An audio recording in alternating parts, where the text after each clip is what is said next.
What's up, guys? AC Card Shark back again. With Pixel Sandwich. And we're on episode 14 of the Shark and Pixel Show. We're going to be hitting up our top 5 PS3 games of all time. I've had a PS3 for quite a while, and I know you just got yours recently, but you've been buying a fuck ton of games. Yeah. So we decided that now would be a good time to do a top 5. Yeah, I wanted to wait until I actually had some more experience under my belt and stuff. I've had the PS3 for just shy of 2 months now, so it's I've played enough games and completed enough games to really have an opinion at this point. So I thought, And there are a couple of games that I haven't played yet that I'm pretty sure would be on this list. Like Heavy Rain for sure, I think would really be on my list, but probably. I haven't played anything but the demo, so that one will not be on my list. But the other 5 I think are still really good. Yeah. All right. Cool. Let's kick this off. Number 5. What do you got? I got White Knight Chronicles. I know you tried this and hated it. And, it's gotten really bad reviews, and it's not really known as a very good game, but I love Level 5, so I kind of picked it up on a whim, and I'm so glad I did. I love the music. I love the combat. And people complain about the combat, how, you can't hit enemies when they're far away, but they can hit you. But it's called balance. They had to balance the game some way. If you could hit the enemies when they're totally far away, the game would be way too easy. And it has a really cliche plot, but I just think that the game is just beautiful, and I love how it's designed, and I love everything about it. Yeah, well, I know you've been digging that game a lot, and I sit on GameFly, and I just couldn't do it. I just couldn't get into it. I'm just not an RPG guy, so I mean. And I understand that it's not for everybody, so that's cool. Yeah. Number 5 for me, I actually have Africa.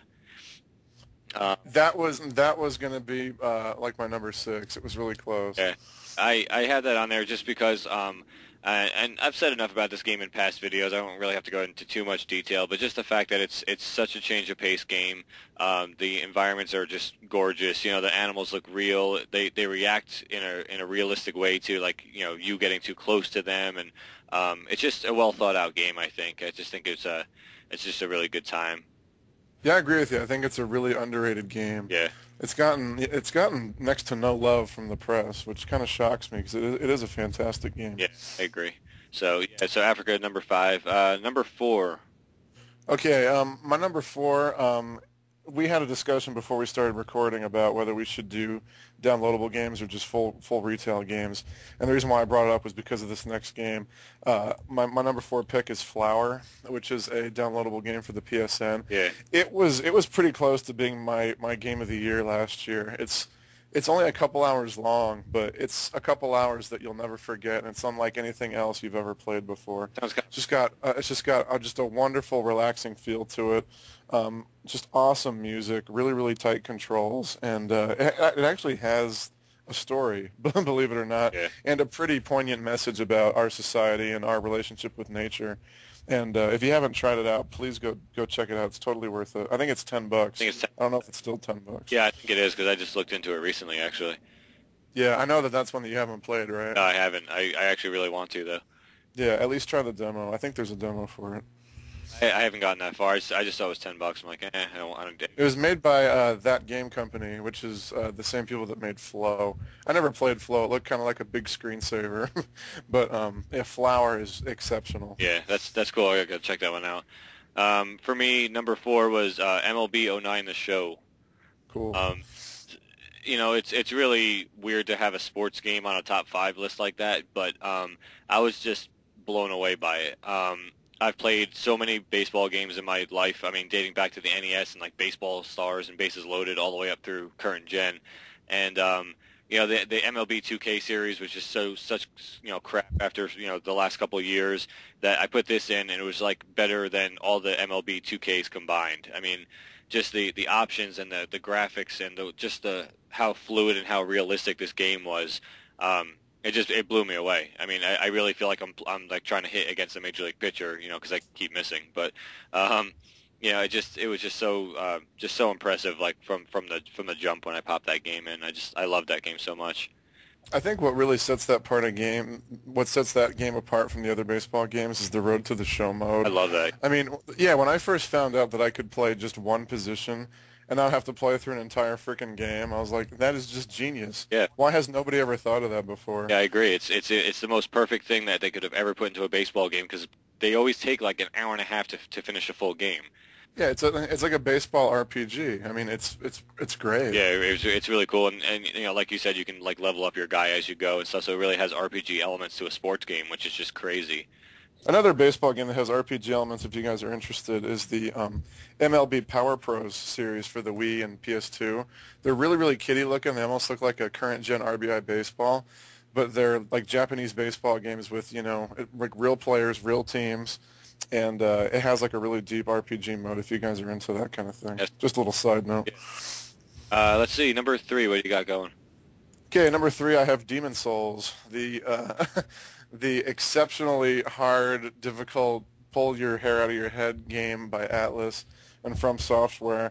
I suck ass at this game, but for some reason, like I don't mind sucking because it's so damn good. The graphics are just insane. And whenever you die, it was your own fault, and you know exactly what you did, and it's just punishing. But it's just a fantastic game because when you beat a boss, it just feels so damn good.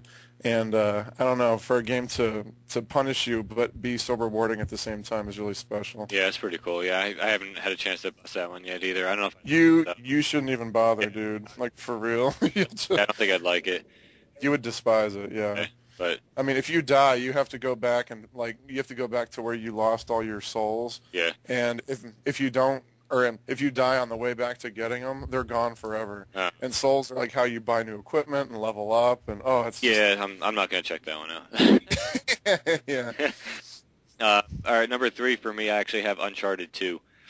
Awesome. I was sort of like the Uncharted series. This is what I was talking to you about before, was whether or not we can just pick a series or a certain game. But Uncharted 2, it probably would have been a little bit higher on my list, but I haven't actually gotten through the entire game yet. I did get through the first one, but it's just so witty. It just takes the first one and builds so much more on top of it. And the first one was very enjoyable. I actually really loved the game. A couple parts I was cursing at it, but that's any game really. And it took like the greatness of Uncharted and just put it to a level that no one expected. And it's a beautiful game. The commentary is really witty. The characters that you like from the first one come back in the second one. It's really a really good continuation of the series.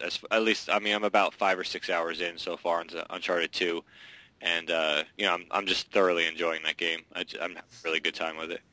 It only gets better from where you are in that game, so I'm like you're up 5 chapters in, I think, something like that. Yeah, you're in for an exciting ride. It's a great game. Yeah, I love that game. But okay, number 2.